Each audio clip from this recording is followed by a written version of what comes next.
ne peut pas parler tous les dimanches uniquement de l'amour de Dieu ou de l'observance de ses commandements. Il y a aussi quelques sujets qui fâchent un peu, qui ne font pas plaisir.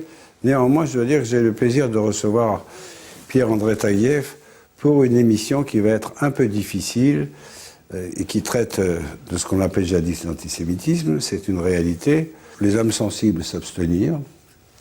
Et les antisémites, je ne suis pas sûr qu'ils doivent vraiment regarder cette émission, mais ça ne leur ferait pas de mal. J'ajoute une petite anecdote, c'est que je reçois assez régulièrement des lettres pas très agréables d'une personne qui se dit très bonne catholique et qui se demande pourquoi les juifs ont le droit de parler à la télévision. Donc je ne pense pas qu'elle soit très judéophile. Et donc à cette dame particulièrement qui m'a inondé de lettres, je lui recommande de tricoter ou de faire autre chose, mais de ne pas regarder parce qu'elle ne va pas être très très contente de découvrir l'horreur de ce qui figure dans le livre de Pierre-André Taguieff, La judéophobie des modernes, sous-titré Des Lumières au djihad mondial chez Odile Jacob. Alors tout d'abord, je dois préciser pour nos téléspectateurs que vous n'êtes pas juif. Je ne suis pas juif, oui, effectivement. Bon. C'est important parce qu'on peut penser qu'il n'y a que les juifs qui s'intéressent à ce problème. Bon, vous ne l'êtes pas, mais ça fait des années que vous travaillez, ça c'est une somme absolument remarquable par sa documentation et dont il faut peut-être expliquer tout d'abord le titre. Parce que le mot judéophobie est un mot, à mon sens, relativement récent. Vous m'avez dit que c'est pas vous qui l'avez inventé, j'ai toujours pensé que c'est vous qui aviez inventé ce mot. Non, je l'ai repris parce qu'il me semblait mieux formé qu'antisémitisme. Antisémitisme est un terme qui a été forgé par un auteur anti-juif et raciste, c'est-à-dire qui croyait à la théorie des races, à l'éternel combat entre la race aryenne et la race sémitique. Donc, c'est un terme qui a été créé par Wilhelm Marr. À la fin du 19e siècle. À la fin en 1879 exactement. Donc c'est un terme qui dès l'origine est un terme, si vous voulez, raciste pour désigner une nouvelle manière de haïr les juifs. Non pas sur une base religieuse, mais sur une base prétendument scientifique. Votre livre traite essentiellement de la nouvelle, puisqu'il s'appelle La judéophobie des modernes, les nouvelles formes de la haine des juifs, et notamment, nous sommes tout à fait dans l'actualité, de ce que vous appelez, de ce que plutôt les judéophobes appellent un complot dans lequel il y a un amalgame entre juifs, américains et sionistes. Donc sur le plan, je dirais, historique et aussi sur celui d'actualité, c'est un livre extrêmement important pour comprendre ce qui se passe au quotidien dans les médias et dans le monde. Mais cela dit, il y a eu 3 termes pour désigner ce qu'on peut appeler la haine des juifs. Il y a eu l'antijudaïsme jadis, dans le monde païen. Il y a eu ensuite un antijudaïsme religieux au Moyen-Âge. Et ensuite est apparu seulement à la fin du XIXe siècle le terme antisémitisme. Donc c'est vraiment très anachronique quand on dit que par exemple l'Inquisition était antisémite, ça n'a strictement aucun sens. Et enfin est apparu maintenant ce que vous appelez la judéophobie, qui est très différent de l'antisémitisme.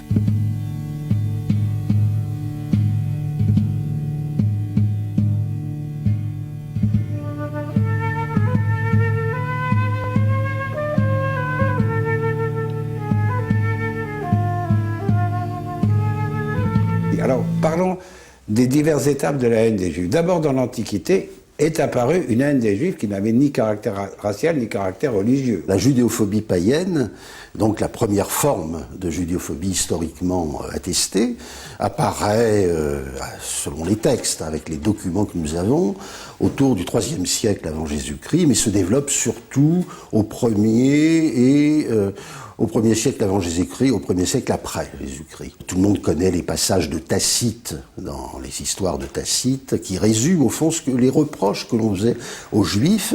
Et les reproches, au fond, se résumaient à deux griefs.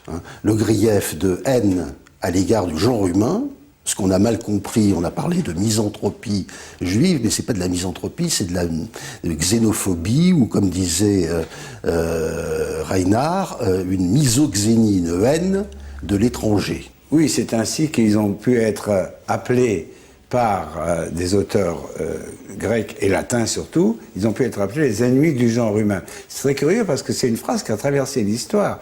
Donc on disait que les Juifs étaient un peuple à part, et puisqu'ils étaient à part, puisqu'ils ne voulaient pas se mélanger, puisqu'il n'avait qu'un seul Dieu et il ne voulait pas adorer les dieux des autres. C'est comme si on dit vous n'adorez pas les valeurs de la société. Effectivement, c'est le reproche de séparatisme. Voilà. Et un reproche de séparatisme doublé d'un reproche de haine. Oui. S'ils vivent séparés, c'est parce que ils haïssent le genre humain, sauf eux. Précisément. C'est pour ça que c'est pas une misanthropie, puisque le terme est ambigu. Et je pense que c'est un des mythes d'accusation récurrent, enfin qui revient, qui ne cesse de revenir dans l'histoire des haines anti-juives, ce reproche-là. Bon, alors il faut dire deux choses. Séparatisme, oui. Haine, non. Parce que les Juifs se soient séparés, c'est vrai, ils ne voulaient pas se mélanger avec les païens, ils ne partageaient pas les repas des païens. Il y a toujours un séparatisme juif, et il existe encore aujourd'hui. On peut dire que si la religion juive n'est pas très favorable au mariage mixte, ce n'est certainement pas par racisme, car contrairement à ce qu'on imagine, le racisme est totalement exclu dans le judaïsme, et on pourrait passer des heures à citer les textes et de la Bible et du Talmud, qui disent que tous les hommes sont les enfants de Dieu, etc., qu'Israël est seulement le fils aîné de Dieu, mais tous les peuples sont des enfants de Dieu. Donc ça n'a aucun sens. Mais voilà, le séparatisme existait, voilà. Et il a été mal interprété, tout comme par exemple, on a dit que les Juifs étaient un peuple athée. Ça paraît aberrant aujourd'hui, mais lorsque Titus, après la tradition, est entré dans le temple de Jérusalem, il a ouvert le rideau du Saint des Saints pour regarder où se cachait le Dieu des Juifs, il n'a rien vu. Il n'a rien vu. Alors, bon, donc, ils ont dit les Juifs. Le reproche d'athéisme, vous avez raison, a été aussi un grief important, assorti d'une accusation dérisoire. Les Juifs adorent l'âne. Mais parce qu'il y a une légende selon laquelle Titus aurait trouvé une tête d'âne dans le Saint des Saints. Oui, mais enfin, c'est une légende ad hoc, enfin, inventée pour légitimer. Il y a d'autres légendes comme celle que les Juifs étaient un peuple de lépreux, et qui ne sont pas du tout sortis d'Égypte parce que le Dieu d'Israël les aurait délivrés de l'esclavage, mais parce que c'était un peuple de lépreux et qu'il fallait, par hygiène, les exclure de l'Égypte. C'est un prêtre Manéthon qui avait fait circuler ça. Or, vous avez montré que même au temps de Karl Marx, il me semble, si je ne me trompe pas, Karl Marx, il y a un passage fantastique dans votre livre sur la haine des Juifs par les Juifs, c'est-à-dire la haine de soi, et où Karl Marx traite lui-même, il me semble, Lassalle, de lépreux, de négroïde. Dont Moïse était le chef. Là, c'est intéressant parce que c'est un reproche, c'est un rapprochement malveillant, bien sûr, hébreu-lépreux, qui naît dans l'Antiquité, qui est repris dans le monde chrétien, dans l'anti-judaïsme chrétien, mais qui est également repris dans les milieux rationalistes qui, au nom du progrès, critiquent le judaïsme comme une religion d'attardés, de barbares, le plus abominable des peuples, dit quand même Voltaire. Bon. Et pour Voltaire, le peuple juif, c'est le peuple qui s'est arrêté dans son évolution barbaresque. Enfin, bon. Alors, Voltaire reprend dans l'article juif du dictionnaire, il reprend l'argument lépreux, lépreux. Mais il dit quand même qu'il ne faut pas les brûler. Il ne faut pas les brûler. Effectivement, ils sont avares, superstitieux, bien sûr, la haine du genre humain, etc., etc. Et ils pratiquent, lisez l'article anthropophage au pluriel de Voltaire, qui se termine par l'accusation de crime rituel. Les Juifs sacrifient en particulier des enfants. Bon, alors première phase de l'histoire, il y a une judéophobie païenne qui ressemble un petit peu à ce qu'on appellera plus tard l'antisémitisme de salon, c'est-à-dire ces gens ne sont pas fréquentables, ils restent entre eux, etc.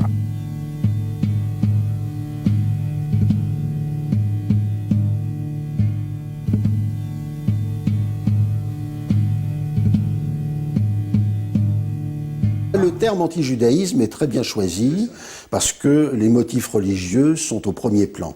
Dans la judéophobie antique, il y a un mélange de méfiance à l'égard de l'étranger juif, avec ses mœurs bizarres, son Dieu unique, ses rites, et de motifs religieux. Mais dans la judéophobie théologico-religieuse, parce qu'il y a une base théologique, dans le conflit entre la synagogue et l'Église, s'est créé quelque chose de nouveau, et notamment l'accusation de déicisme. déicide, qui jusque-là était totalement inconnu. Jamais les anciens, même les plus virulents, n'avaient accusé les Juifs globalement, pas tel Juif, mais globalement, les Juifs de déicide, d'être un peuple déicide.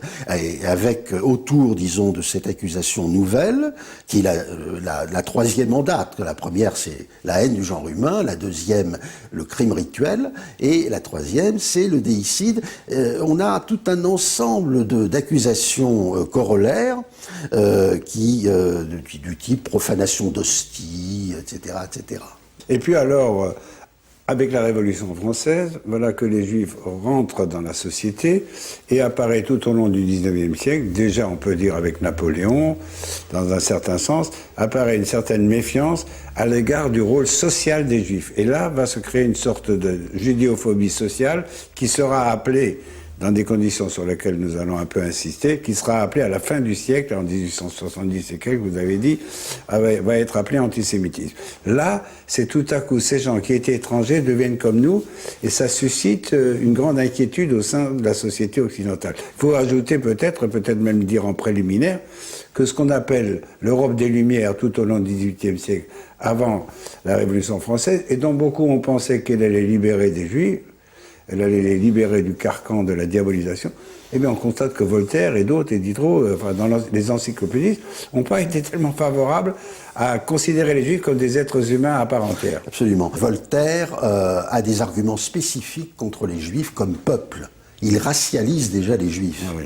Et il pense que les caractères négatifs attribués aux Juifs, qu'il reprend d'ailleurs à la tradition chrétienne, hein, c'est un anti-chrétien qui s'inspire largement de l'anti-judaïsme chrétien, il les transforme un peu, mais enfin il les reprend à son compte, il les définit, ces caractères négatifs, comme des caractères de race, déjà.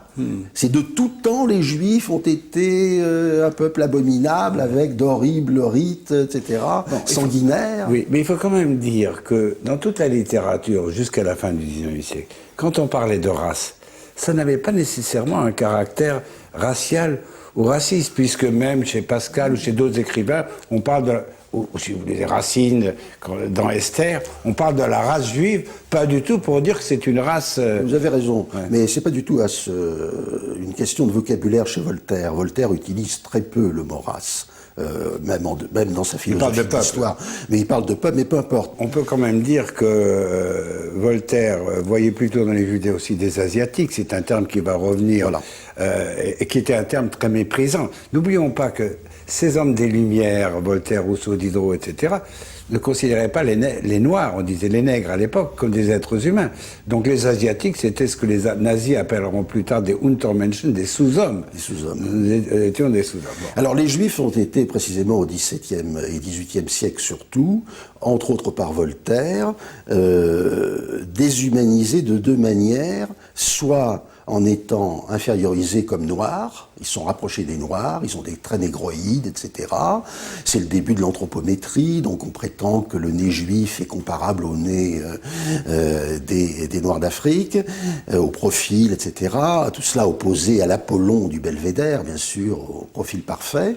Et d'autre part, ils sont assimilés aux Asiatiques, donc à la barbarie asiatique, parce que quand même l'Asie, pour les modernes débutants, c'est quand même un repère de barbares, globalement. Bon, alors là, justement, on arrive, je dirais presque au nœud du problème avant de parler de la judéophobie moderne. C'est là qu'apparaît au XIXe siècle une histoire scientifique qui est absolument incroyable. C'est-à-dire que de grands savants allemands ont étudié les diverses origines des langues et on les a confondues avec l'origine des races. Autrement dit, il y a des langues indo-européennes, il y a des langues sémitiques, l'hébreu, le chaldéen, l'araméen, l'arabe, tout ce que vous voulez. Et puis, on a fait l'amalgame en disant qu'il y avait aussi une race sémite. Ce qui est absolument stupide, puisque rien n'est plus différent qu'un juif français ou polonais, qu'un juif éthiopien, etc. Donc il n'y a pas de race juive, mais c'est Marx, justement, lorsqu'il invente ce mot d'antisémitisme, qui tout à coup reprend ce que des savants allemands ont, par erreur ou par malveillance, je ne sais pas, vous nous éclairez sur ce point, ont décidé qu'il y avait une race aryenne, qui était la race des seigneurs, et il y avait des races inférieures, les races sémites. Du coup, ceux qui sont contre les juifs sont antisémites. Or, si vous avez récusé ce terme, c'est parce qu'évidemment, d'abord, il n'y a pas de race sémite, donc les juifs et les arabes ne sont pas des sémites racialement, ils sont des sémites par la langue, ce qui voilà. Alors que les Français, il n'y a pas de race française, mais il y a une culture française, la langue française est une langue latine, mais ça ne veut pas dire qu'il y a une race latine.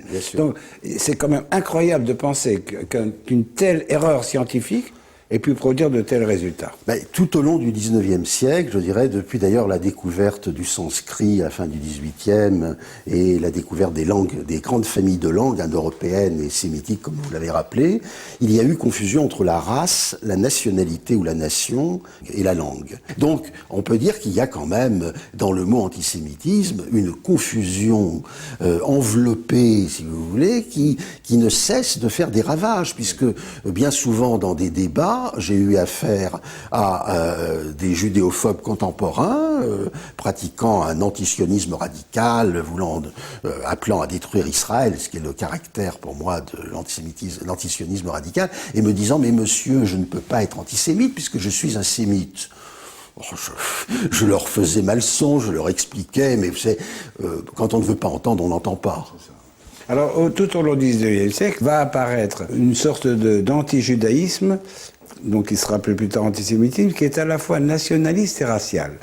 Il y a tout à coup ce qu'on appelait un racisme biologique, bon ça vous en avez pas mal parlé, oui. Mais qui va susciter des anti-juifs patentés. Disons au XIXe siècle, on peut prendre le cas Wagner, en France on peut prendre le cas Céline, et aux États-Unis, le cas Henry Ford. Vous consacrez un chapitre à chacun de ces personnages. Sans oublier Adolf Hitler. Oui, on n'oublie pas Adolf Hitler. Alors, qu'est-ce qui s'est passé là ?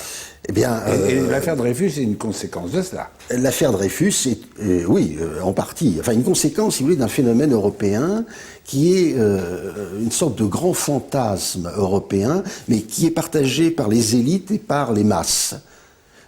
Ça commence par les élites, ça descend dans les masses.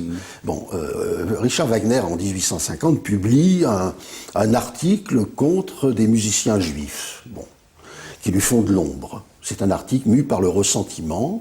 L'article s'intitule « Le judaïsme dans la musique ». Bon. Et il dénonce ce qu'il appelle la judaïsation. Verjudung, la judaïsation. Le terme, c'est, on pourrait dire, enjuivement de la culture européenne. C'est cette idée, c'est grand fantasme. Oui, c'est ce que j'allais dire, c'est assez curieux, aussi bien en Allemagne qu'en Autriche, surtout, oui, puisque la culture juive était très présente. Il y a beaucoup de juifs dans la culture, Mahler, Stefan Zweig, etc. Donc tout à coup, la participation des juifs à la culture était comme s'ils inoculaient le poison du judaïsme à l'art moderne, voilà. Enfin à l'art de ces diverses nations. Même le cinéma, Fritz Lang, par exemple, c'est un cinéma enjuivé, vous voyez. Fritz Lang fait un film policier, mais il inocule le poison du judaïsme. C'est comme si le fait qu'un écrivain ou un musicien soit juif faisait qu'il dévoyait la musique. Beethoven, c'est bien, mais Mahler, c'est pas bien. Exactement. Alors, en fait, il y a deux reproches qui vont ensemble, mais qu'il faut analyser de façon distincte. Le reproche, tout d'abord, de souillure de l'identité. L'identité allemande ou française, enfin, où la culture européenne est souillée par l'identité juive. Ça, c'est l'imaginaire du contact, de la souillure par le contact. Et puis, vous avez un deuxième reproche qui est la domination juive. C'est d'ailleurs Wagner attribue toutes ces difficultés de musicien, difficultés pour s'affirmer, disons, avant Bayreuth, hein, c'est tout ça bien avant Bayreuth, qui est la consécration de son pouvoir, un vrai pouvoir, là. Et il dénonce le soi-disant pouvoir des Juifs dans la musique, qui l'empêche de vivre, qui empêche un authentique Allemand de s'affirmer. Bon, mais alors cette dénonciation va prendre une forme, on peut dire, obsessionnelle, qui dure encore jusqu'aujourd'hui avec les protocoles des sages de Sion. C'est là qu'apparaît un des axes majeurs de votre livre, qui est que dans la judéophobie moderne, un des aspects, c'est l'idée que les Juifs complotent, qu'il y a un complot juif pour dominer le monde. C'est le Code da Vinci, si vous voulez. Avant la lettre, d'ailleurs, on a fait des rapprochements entre le protocole des sages de Sion et le Code da Vinci. Il y a un complot, il y a des sages de Sion qui se réunissent pour dominer le monde. Ce reproche vient de loin, en fait. Il faut distinguer, en fait, dans l'idée de complot juif, un complot local qui apparaît au Moyen-Âge, à la fin du Moyen-Âge, au XIV-XVe siècle. On dénonce le complot des communautés juives locales pour empoisonner les puits, pour profaner les hosties, pour procéder à des meurtres rituels. Ça, ce sont des mini-complots. Mais au XIXe siècle, ce qui est inventé, c'est le méga-complot, le complot juif mondial. Alors, avec les protocoles des sages de Sion, faux écrits à Paris, rédigés à Paris par des agents russes en 1900-1901, n'est que la synthèse de tout ce qui s'est écrit sur le complot juif mondial, ou plus exactement judéo-maçonnique mondial. Les juifs et les francs-maçons. Les juifs et francs-maçons vont de pair. C'est-à-dire que le complot juif mondial est en fait un décalque du complot maçonnique mondial qui avait été créé au moment de la Révolution française, puisque la Révolution française, comme vous le savez, était dénoncée par l'abbé Baruel en France et par un certain Robison en Écosse comme le fruit d'un complot maçonnique. Il a suffi d'ajouter judéo-maçonnique pour faire un complot juif. Oui, vous savez qu'il y a une chose extraordinaire, c'est qu'on a trouvé un pamphlet au moment de la Révolution française accusant les Juifs d'être responsables, un pamphlet évidemment royaliste, accusant les Juifs d'être responsables de la Révolution française, la dissolution des valeurs. Et je me souviens d'une phrase dans ce pamphlet qui est absolument terrible. On dit, puisque les Juifs ont tué Dieu, ils peuvent bien avoir guillotiné un roi. D'ailleurs, la blague, il y a une blague du même type à propos du Titanic, parce que le responsable était Iceberg. C'est ça. Je me suis toujours senti Iceberg, c'est un nom juif quand même. Enfin bon. Enfin, je me sens pas responsable du naufrage du Titanic. Voilà, donc en fait, le complot mondial est inventé au XIXe siècle, et les protocoles des sages de Sion vont devenir le best-seller en quelque sorte qui véhicule le mythe du complot mondial dans toutes les langues, puisque les protocoles sont traduits en allemand, ils paraissent en début janvier 1920, ils sont aussitôt lus par Hitler, qui ne lisait que l'allemand, donc Hitler le lit dans la traduction. Il y a une très grande importance des Russes émigrés à Berlin et à Munich qui multiplient les petites sectes d'extrême droite où les hitlériens se forment. Rosenberg et Balck, donc ils connaissent ces milieux russes. Et c'est eux qui avaient amené les protocoles de Russie. Donc les protocoles sont traduits dans la plupart des langues européennes en une dizaine d'années. Ils sont traduits en arabe d'ailleurs par des chrétiens convertis sur le territoire de la Syrie actuelle en 1921. Donc le texte est connu vraiment dans le monde entier. En 1924, ils sont traduits en japonais. Enfin, le monde entier est arrosé de complot juif mondial. Alors voilà qui nous amène au contenu de votre livre, La judéophobie des modernes, puisque là, vous parlez de ce qui se passe après, depuis la guerre, depuis la création de l'État d'Israël, où tout à coup, un des vecteurs de la judéophobie moderne, c'est précisément de nouveau l'histoire d'un complot dans lequel sont amalgamés les Juifs, où qu'ils vivent, les Israéliens, les sionistes, comme on les appelle souvent négativement, et les Américains. Alors je retrouve ça, c'est quand même, ça fait des années que vous écrivez ça, vous avez écrit un premier livre sur la judéophobie. Donc aujourd'hui, le monde est un peu infesté, surtout le monde arabo-musulman, mais aussi l'opinion publique française souvent, un certain nombre d'intellectuels français, il est infesté par cette idée qu'il y a un complot à la fois politique et religieux, des Juifs, des Israéliens et des Américains, et que tout ce qui est anti-juif est en même temps anti-américain. Vous dites qu'au fond, c'est indissociable. Ça, c'est la thèse de votre livre. Oui, effectivement. La grande nouveauté, si vous voulez, c'est que le complot judéo-maçonnique, judéo-bolchevique, judéo-plutocratique s'est transformé en complot américano-sioniste. Le terme, d'ailleurs, est souvent utilisé, axe américano-sioniste, comme dit Dieudonné, complot américano-sioniste, ou complot judéo-croisé, comme disent les dirigeants d'Al-Qaïda. Judéo-croisé, c'est-à-dire en fond judéo-occidentaux, judéo-chrétiens ou judéo-américains. Alors, concernant le couplage avec les Américains, la chose n'est pas entièrement nouvelle. Précisément, vous parliez de Henry Ford, qui a mis sa fortune au service de la diffusion des protocoles pendant une bonne dizaine d'années. Et du nazisme. Et du nazisme. Il a été décoré en 1938 d'une des plus hautes décorations culturelles nazies. Ford avait déjà dénoncé la judaïsation de l'Amérique. Autrement dit, l'idée c'est que l'Amérique est juive, l'Amérique est enjuivé culturellement et dirigé par des juifs, forme nouvelle de ce vieux grief. Israël détermine, contrôle la politique américaine. Voilà le schéma, quoi, globalement, parce qu'on peut rentrer dans les détails. Autrement dit, les vrais maîtres du monde aujourd'hui, les nouveaux maîtres du monde, pour employer le titre d'un livre de Jean Ziegler, un grand ennemi d'Israël et des États-Unis, publié chez Fayard en 2002, les nouveaux maîtres du monde ont une double face, sioniste, entre guillemets. On y reviendra, si vous voulez, sur ce mot, parce que ce mot est à analyser. Il n'est pas clair par lui-même, dans ses usages polémiques en tout cas, et américano-sioniste. Voilà. Mais comme l'Amérique est dirigée par les Juifs, dans cette perspective, ou par les sionistes, en fait, c'est le sionisme qui mène le monde. Les sionistes mènent le monde, littéralement, contrôlent le monde. Voilà le noyau dur de ce que j'appelle la nouvelle judéophobie. Je crois avoir même lu quelque part que pour avoir eu quelques propos gentils pour Israël, Obama a été traité de sioniste ou de... Ah oui, il y a une véritable campagne contre Obama à ce propos, vous avez raison. C'est très significatif. Très significatif. Bon, alors tout ça s'inscrit quand même dans un contexte un peu particulier, notamment en France. Une grande partie de votre livre concerne la France.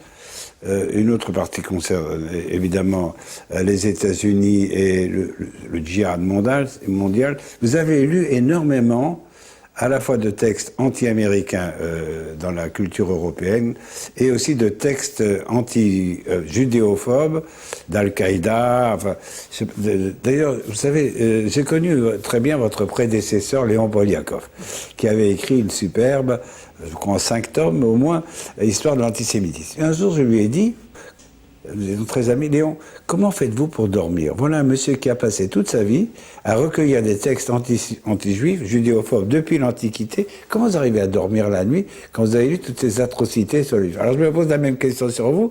Votre livre fourmille de citations de la propagande islamiste. Je dis tout de suite que je ne confonds pas l'islam et l'islamisme. Oui. Mais la propagande islamiste dans laquelle on dit sur les juifs des horreurs encore pires que tout ce qui a été dit...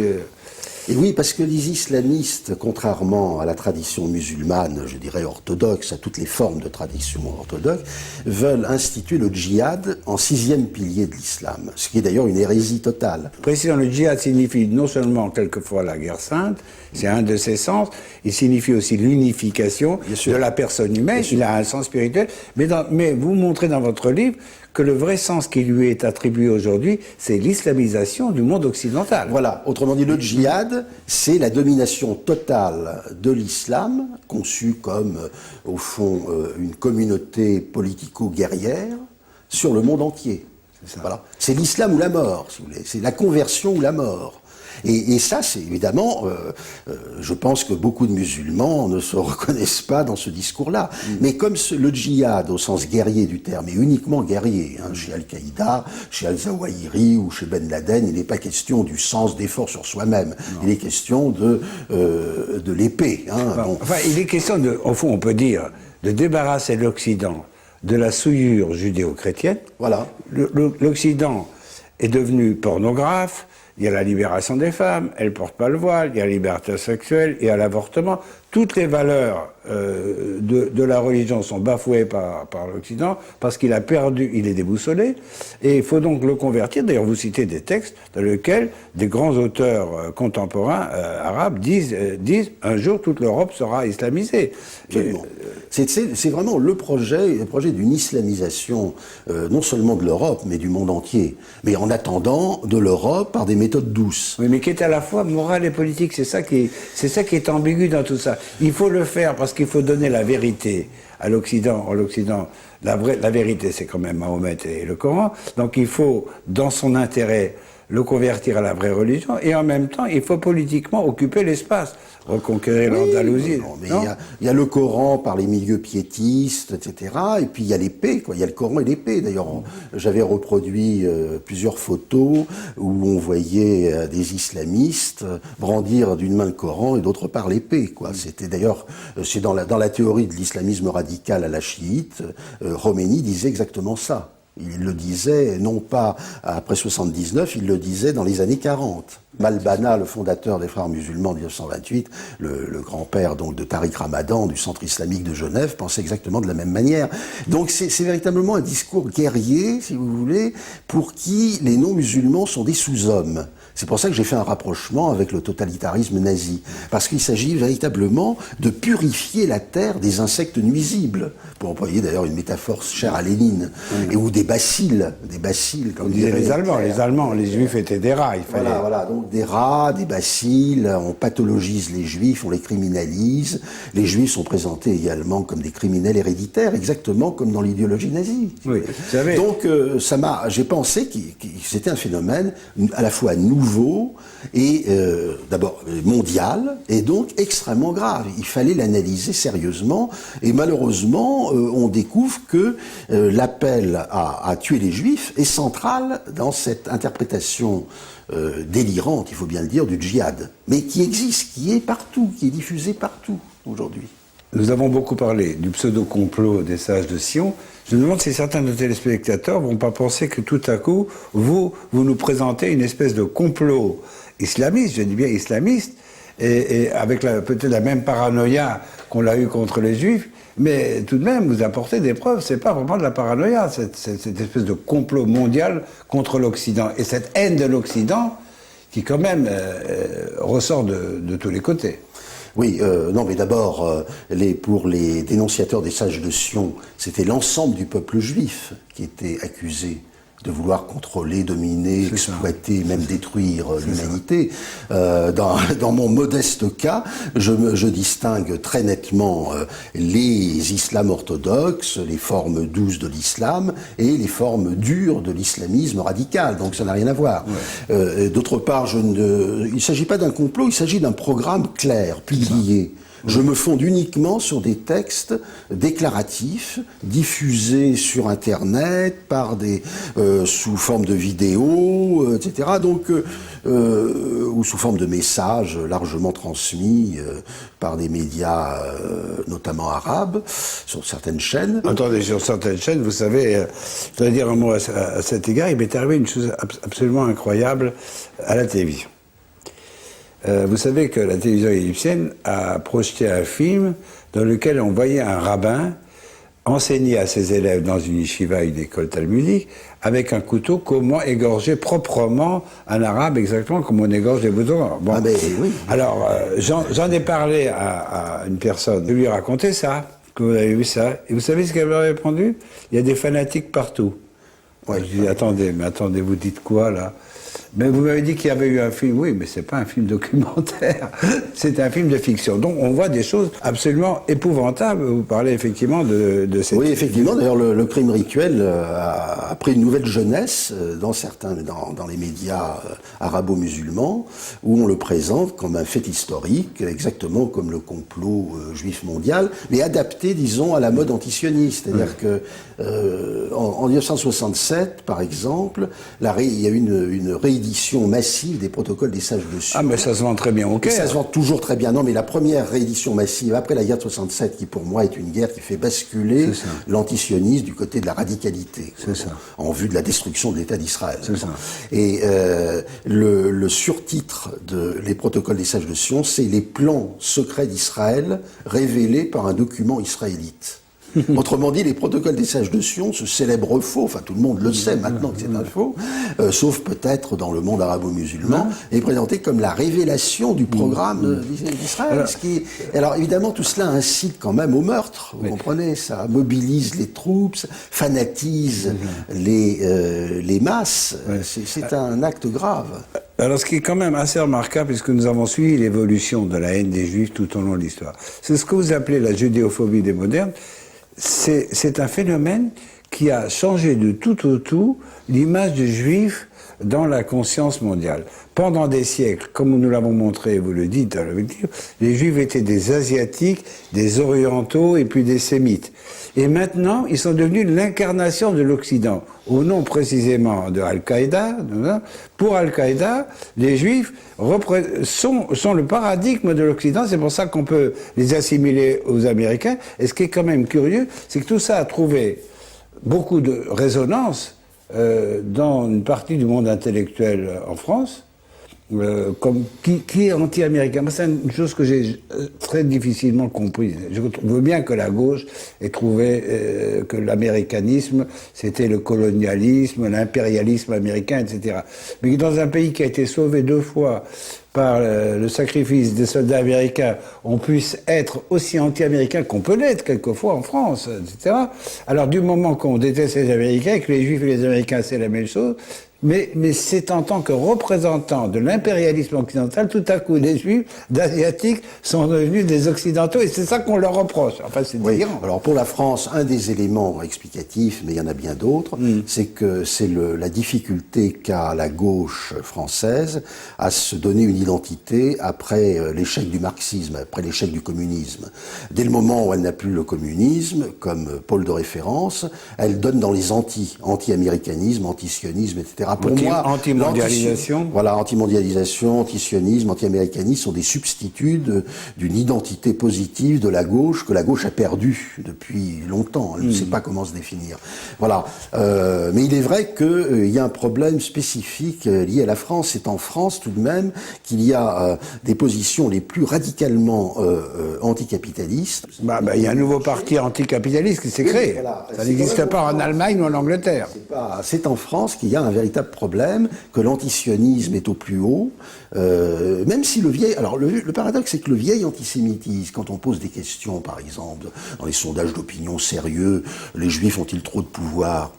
Non, les réponses ne sont pas très significatives d'un fort taux de judéophobie en France. Mais quand vous posez des questions concernant les nouvelles formes de judéophobie, est-ce que pensez-vous que Israël contrôle la politique américaine au Proche-Orient? Là, vous avez des taux de réponse monstrueux. Ah bon? Et oui, et donc il faut, si vous voulez, la nouvelle judéophobie doit se mesurer dans les sondages par de nouvelles questions.